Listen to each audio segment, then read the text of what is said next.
Good morning, and thank you for joining me for breakfast. I'm Steve the Cat, host of PBDCtv's horror movie discussion program, Spooky Tales with Steve the Cat. Grab your coffee and have a seat, and we'll chat just for a couple of minutes about some things that I watched this week.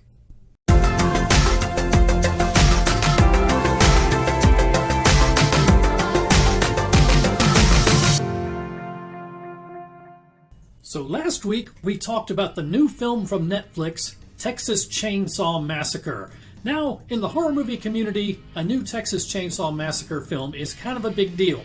It's a much lighter week this week. I'm not aware of anything that earth-shattering having dropped, so I just thought we'd talk for a second about a couple of found footage movies that I managed to watch. One that I just watched in the last week that I wanted to mention was the Bucks County Massacre. Now, this is a found footage film from the year 2010. It's available free with ads on Tubi, and it tells the story of a group of friends gathered for a 25th birthday party at a remote vacation house out in Bucks County, Pennsylvania, so way out in the woods. They gather for a party, the food begins to flow, the drink begins to flow, and by the time morning comes around, only one person is left alive, and this film puts together all the found footage to let you see what happened. Overall, I would say the Bucks County Massacre is a perfectly acceptable, perfectly serviceable found footage film. Nothing extraordinary, but better than average. I certainly would not put it on par with films that I really loved, like Hell House LLC or Exists, but it's much better than a lot of the crap you will find on Tubi. If you are a fan of found footage, or if you're one of those people that gets the occasional found footage itch that you need to scratch, this film does the job pretty well. You'll probably like this one if you're a fan of found footage films. So, things I liked about the Bucks County Massacre. Number one, it is reasonably well acted. Now, I'll be honest, these are not Oscar caliber performances, but at the same time, they're not so bad that they make the movie unwatchable. And let's be honest, it's a found footage film. If they had the kind of budget to hire A-list actors like Brad Pitt and Angelina Jolie, they wouldn't be doing a found footage film. So they're working with a cast of unknowns, and I would say they do an acceptable job. Number two, I think the pacing of the story is actually pretty good. A lot of found footage films are very slow at the beginning. It's more or less 45 minutes to an hour of just fluff and padding and driving around and inane conversations, and then suddenly a lot of action at the very end. This film does a better job of developing the story naturally. People arrive for the party gets going, you have different events going on in the party. Somebody says she's going to go outside and smoke a cigarette and see if she can get some cell reception to call in to work because she's not going to be there the next day because she's expecting to get very drunk and be hungover.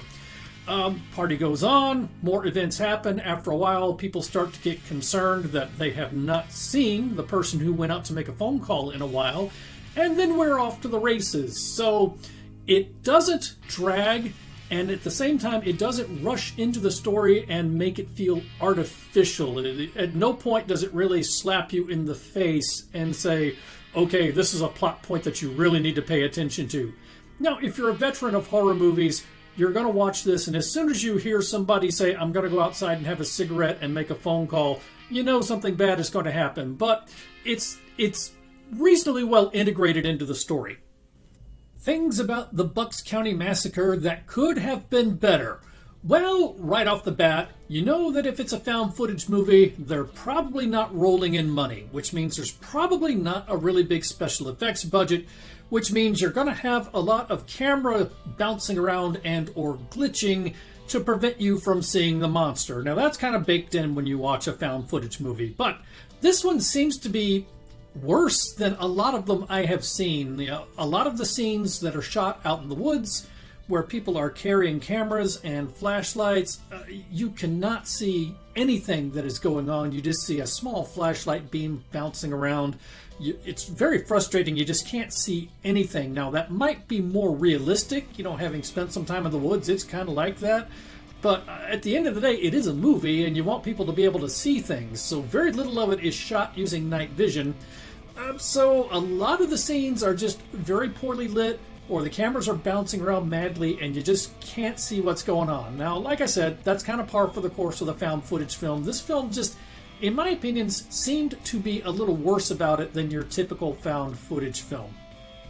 Two other things that I thought could have been done better about this film. Number one, it does have a relatively large cast as found footage movies go, which means it has a higher kill count than a lot of found footage films. But on the other hand, most of the deaths seem to happen off screen, so you hear a lot of things happening that you don't see.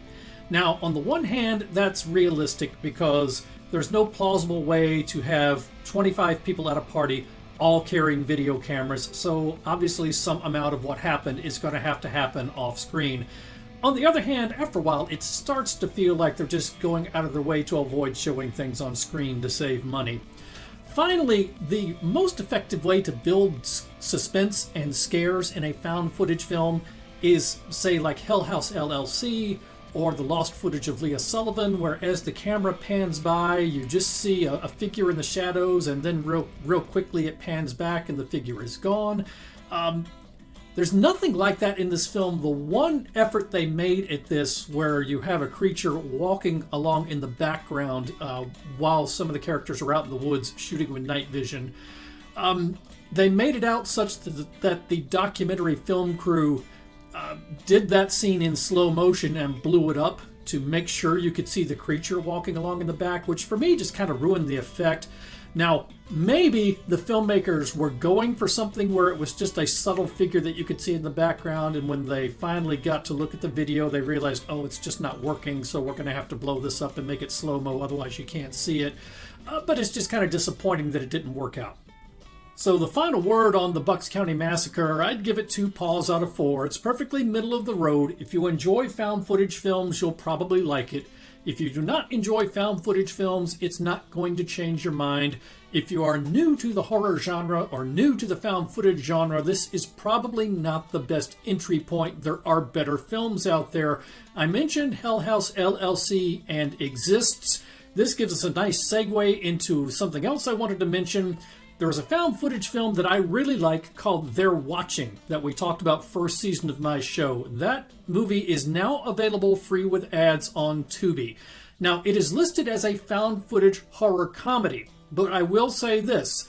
It's a film that does, in my mind, a very good job of keeping the scary parts scary and the comedic parts comedic, and not really crossing the two. There's like one unfortunate attempt made at the end to make the joke a joke in the midst of a lot of chaos. For me, it didn't land. But other than that, they try to separate the scary stuff from the funny stuff, and I thought it worked pretty well, and I enjoyed that movie very much. So, if you've got Tubi, and Tubi is free to everybody, check out They're Watching.